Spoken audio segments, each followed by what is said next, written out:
परमात्मा कौन है और स्वयं में हम परमात्मा की झलक कैसे पा सकते हैं। युगों युगों से ही लोगों में परमात्मा को जानने की जिज्ञासा चली आ रही है।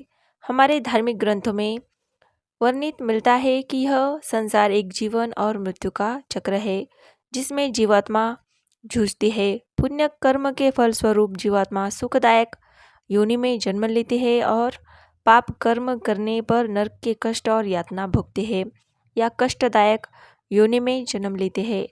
लेकिन यह तो बात हुई कर्म बंधन और सांसारिक विषयों के आसक्ति की, जो जीवात्मा को जीवन में भोगने पड़ते हैं। दोस्तों, इस जीवन में मरण के चक्र से मुक्ति पाने के लिए व्यक्ति अपने जीवन में मोक्ष या परमात्मा को उपलब्ध होना चाहते हैं और वह व्यक्ति परमात्मा की भक्ति में लग जाता है। कौन है परमात्मा? परमात्मा वह है जिसने इस समस्त संसार और इस संसार के समस्त जीवों को अपने में धारण किया है और समस्त जीवों के वो पालनहार है। धर्म ग्रंथ और श्रीमद् भगवद गीता के अनुसार परमात्मा निर्गुण, निर्लेप, अविनाशी, अद्वैत, सर्वव्यापी और परम सत्य है।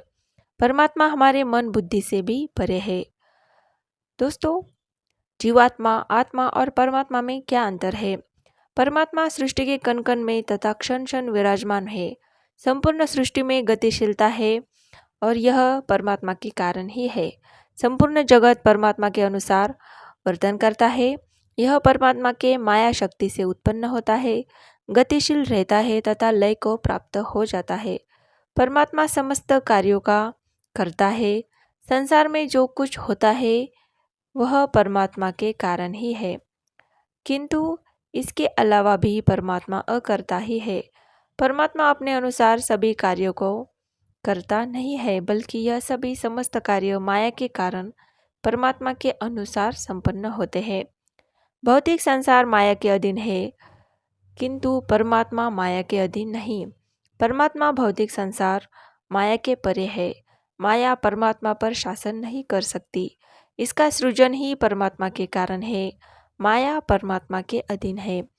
जब जब धर्म की हानि होती है और अधर्म का वर्चस्व स्थापित होने लगता है, साधुओं का उद्धार और दुष्टों का संहार करने के लिए तथा धर्म की स्थापना के लिए परमात्मा सगुण रूप लेकर संसार में प्रकट होता है। इसे ही हम ईश्वर भगवान कहते हैं। परमात्मा के जन्म और कर्म दिव्य है। यह माया के अनुसार नहीं कार्यरत होते, बल्कि माया को अधीन कर कार्यरत होते हैं। परमात्मा समस्त जीवों के हृदय के आसीन है और सबका पालन पोषण करता है।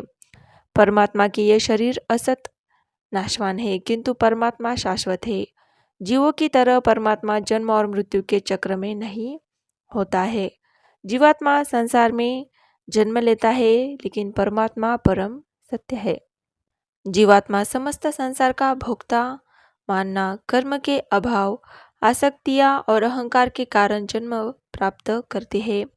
परमात्मा इसे धारण करता है, किंतु परमात्मा इसके परे है। हम स्वयं में परमात्मा की झलक कैसे पा सकते हैं? कैसे हम परमात्मा को देख सकते हैं? कैसे उसे अनुभव कर सकते हैं? परमात्मा कौन है या परमात्मा क्या है? यह सवाल आपके अंदर से आया है और इसका उत्तर प्राप्त करने के लिए आपको किसी और की आवश्यकता नहीं है। इस प्रश्न का उत्तर भी आपको आपके भीतर से ही प्राप्त होता है, क्योंकि परमात्मा आपके भीतर ही है। फिर इसे जानने के लिए आपको किसी और की क्या आवश्यकता है?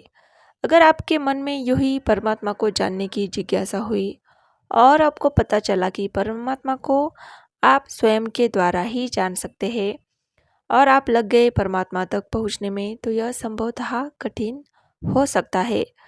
परमात्मा आपके भीतर विराजमान है। परमात्मा को हम आत्मा ही बोल सकते हैं। यह आपके जीवन का कारण है। जब योगी आत्मा के दर्शन करता है या आत्मज्ञान प्राप्त करता है, तो उसे परमात्मा के दर्शन होते हैं। आत्मा में परमात्मा को झलक पाने के लिए या परमात्मा तक पहुंचने के लिए आपको ध्यान, साधना, भक्ति या परमात्मा के प्रति प्रेम और पूर्ण समर्पण की आवश्यकता है। जब योगी ध्यान करता है, तब वह स्वयं के अहंकार को नष्ट करके परमात्मा के प्रति पूर्ण समर्पण करता है। स्वयं का अहंकार, स्वयं को मैं मानना नष्ट हो जाता है। तब योगी परम चेतना के अस्तित्व को जानता है। भौतिक शरीर का हमारा अहंकार नष्ट होते ही योगी आत्म साक्षात्कार करता है। जब योगी आत्मा के दर्शन करता है तो वह इस आत्मा में परमात्मा की झलक पाता है और मैं को भूलकर परमात्मा के साथ एक हो जाता है। या यूँ कह सकते हैं कि योगी स्वयं परमात्मा बन जाता है। अगर आज के युग के किसी व्यक्ति की बात करें तो उसे परमात्मा को उपलब्ध होना थोड़ा कठिन हो सकता है और इसका कारण आपसे छिपा नहीं है। फिर भी ऐसे कई योगी हैं जिन्होंने परमात्मा को पा लिया है।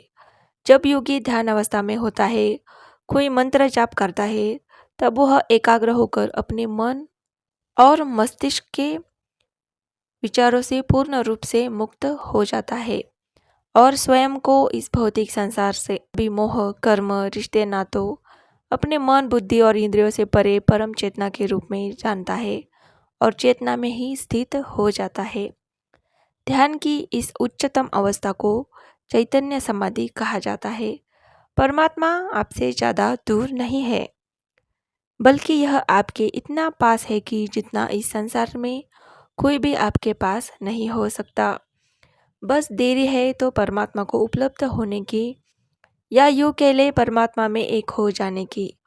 तो अब शुरुआत करने के लिए आपको परमात्मा की भक्ति करने से आप परमात्मा को प्राप्त कर सकते हैं। परमात्मा के प्रति समर्पण भाव से आप परम पिता को उपलब्ध होते हैं।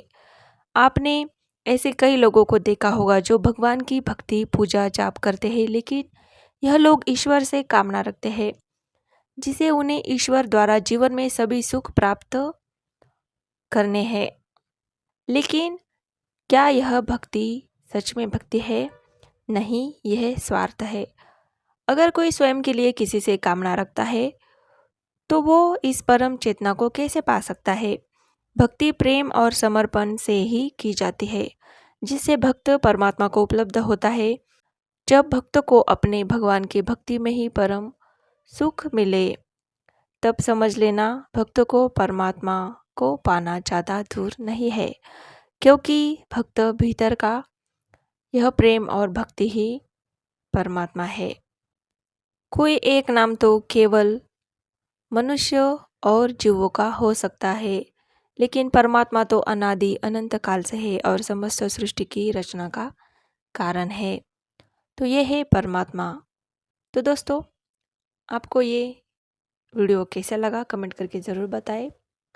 वीडियो अच्छा लगे तो एक लाइक कीजिए, शेयर कीजिए और ऐसे ही आध्यात्मिक बातों से भरी हुई वीडियोस के लिए प्लीज़ चैनल को सब्सक्राइब ज़रूर कीजिए। वीडियो अंत तक देखने के लिए आपका बहुत बहुत धन्यवाद। Thank you.